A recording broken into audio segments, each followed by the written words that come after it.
Ako je moguće, ipak da vidim imate drugačije prsluke, šta na njima piše? Isto piše, samo se mi razlikujemo jer smo ovde 24 sata zaduženi i za raspored ovih žutih prsluka.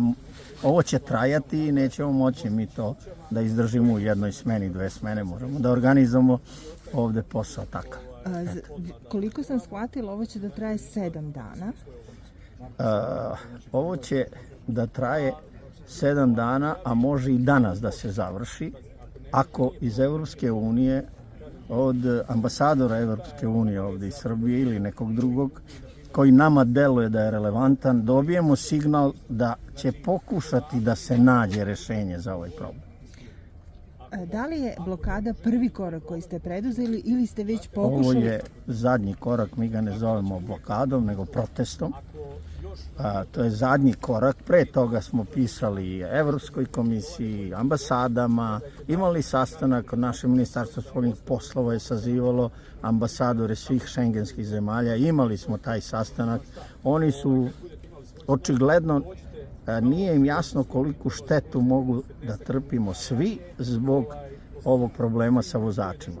Na stranu što to nije ljudski, da vozač istroši svoje dane i ne može da ide na godišnji odmor ili šta će biti sa njim, ne znamo ni mi. Ali propis je star, ne znam da li znate, 40 godina, 85. je donet. Od tad nije promenjeno ništa u tom propisu. Šengenske zemlje su došle, granice su došle na naše granice i mi više ne možemo da se ni na koji način uklopimo 90 dana u 180. To je nemoguće. Eto, i mi smo odlučili da skrenemo pažnju na taj problem tako što ćemo da učinimo prvu štetu i valjda najmanju štetu da prekinemo lanac isporuke. I u izvozu iz Srbije i u uvozu u Srbiju.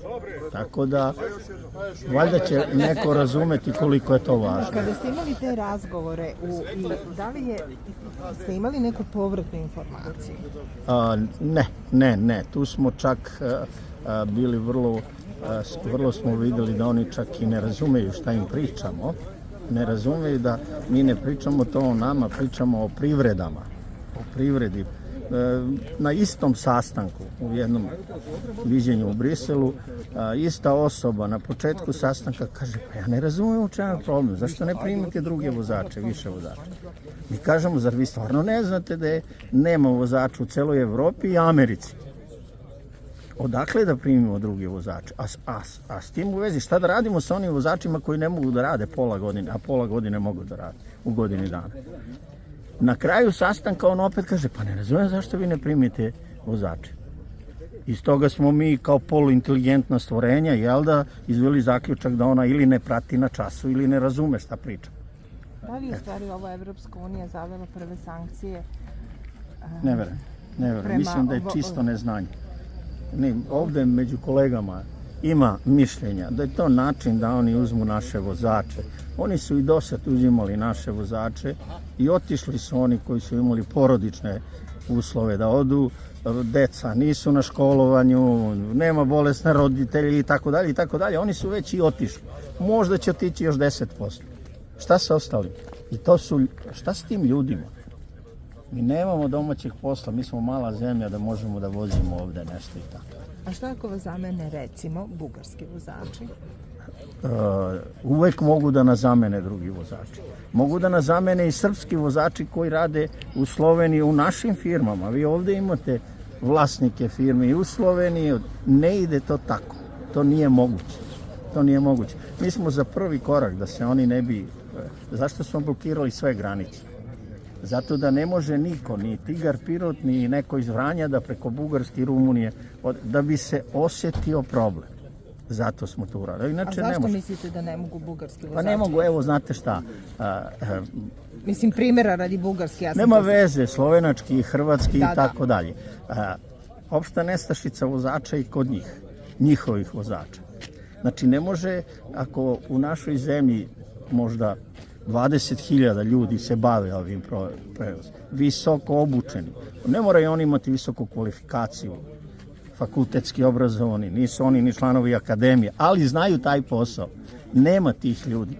nema tih ljudi. Mi smo Evropskoj uniji ukazali na to, ljudi, nemojte da se igrate, prisilit ćete nas da primimo vozače iz Nepala, koji ne znaju da hodaju, a kamoli da voze po Evropskoj uniji. Mi ćemo morati da ih pošaljemo.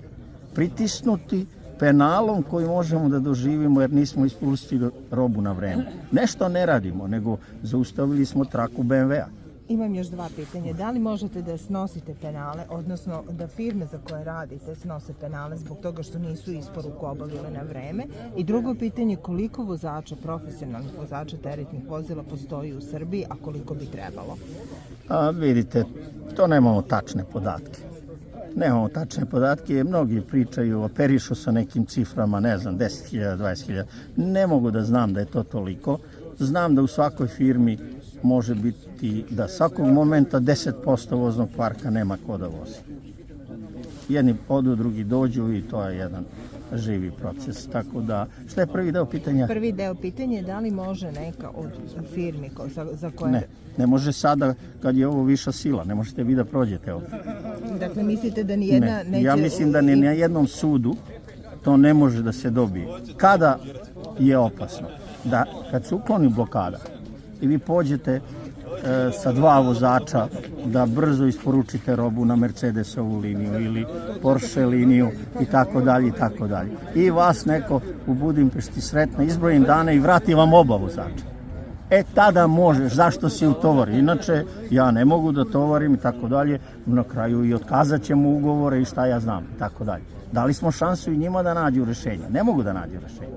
Ne mogu. Mi znamo da ne mogu da nađu rešenje. Gospodine, nisam čula vaše ime. Dušan Nikolić. Dušan Nikolić, i govorite u ime? Poslovnog udruženja Međunarodni transport, ovde sam u njihovo ime i po njihovoj odluci. Hvala vam. Uzgred sam sasvim slučajno i predsjednik grupacije za drumski teretni u Privrednoj komori, koja nema veze sa ovom situacijom. Privredna komora isto sve učinila da se to prevaziđe, i Čadež predsjednik i tako dalje, i u Privrednoj komori smo spremali materijal za Macuta kad je išao u London i svašta, niko se, kako mi kažemo, počešao po glavi nije. Možda i sada neće. Vidjet ćemo. Gospodine Nikoliću, hvala vam na razgovoru, bili ste divan sagovornik, ali imam ja još pitanja. Samo da li meni mogu da dobijem vaš broj telefona? Reći ću vam kao novinar. Imao sam razgovor sa novinarima, telefonski, nebitno, žena prati biznis i tako dalje, i kad sam ja njoj objasnio, vidite, ovo možda rezultira recimo da neka naša firma se iseli, na primjer Tigar Pirot da se iseli u Litvaniju. Može.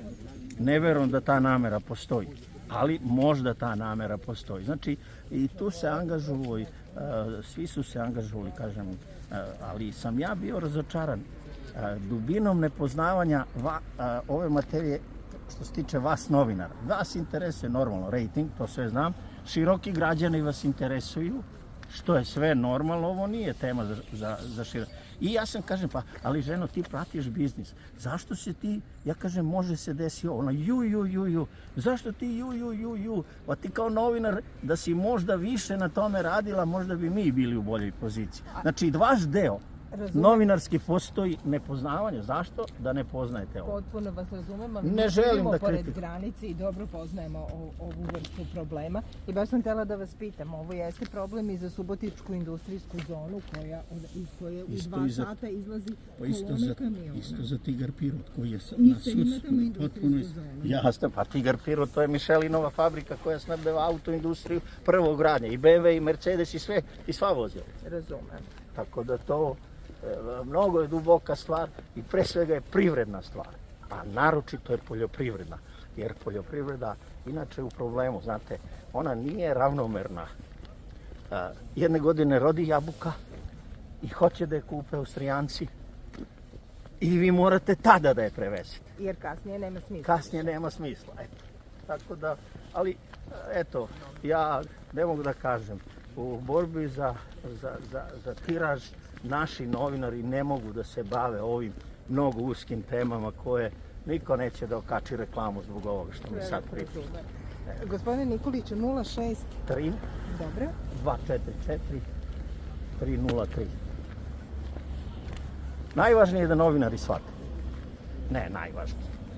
Među vrlo važnim stvarima, i evo, nije novinar samo da piše o pevačicama, glumcima, o sekski skandalima i tako dalje. Nešto moramo i od nečeg da živimo, jel da? Hajde još jednom, bila sam na avionskom režimu pa ne mogu da vas nazovem. 063 244 303. dodali na kontakt.